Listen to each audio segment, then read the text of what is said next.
छ पहिला तिमी सुध भयो कि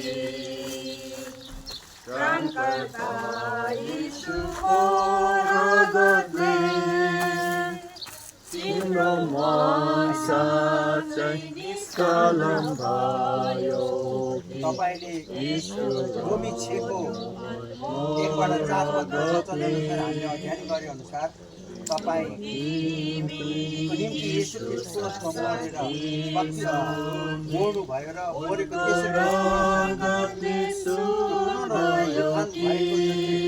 नयाँ जीवनमा तपाईले ख्रीष्टको साथमा हिँड्नलाई मन्दिर छ। यसो हो भनेदेखि आज डिटिएनबिसीले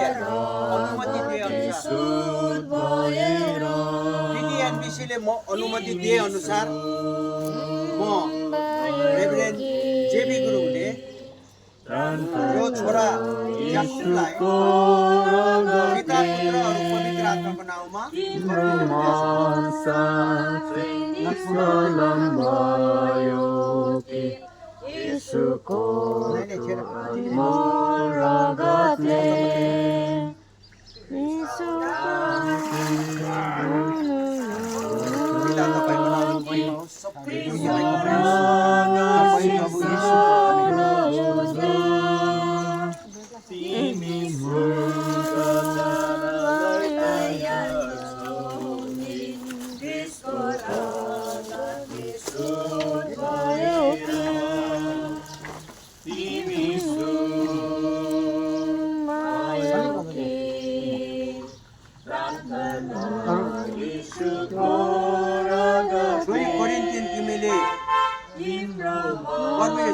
मेरो मुक्तिदाता हुनुहुन्छ दोषमा मर्नुभयो मेरो पापको लागि र उहाँ मरेर त्यसै दिनमा पुनरुत्थान हुनुभयो जिउनुभयो। त्यसरी नै म ख्रीष्टमा जिउँछु भनेर तपाईले येशूमा विश्वास गर्नुभयो। त्यसो भने मण्डलीले अनुमति दिए अनुसार डिटिएनबिसी मण्डली चर्चले अनुमति दिए अनुसार रेभरेन्ड जेबी गुरुङले छोरी क्रिस्टिनालाई पिता पुत्र पवित्र आत्माको नाममा बप्तिजम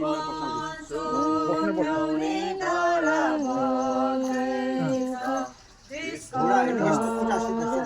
सिधा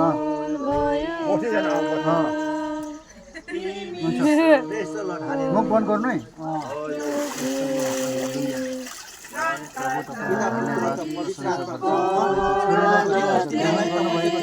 आशीर्वाद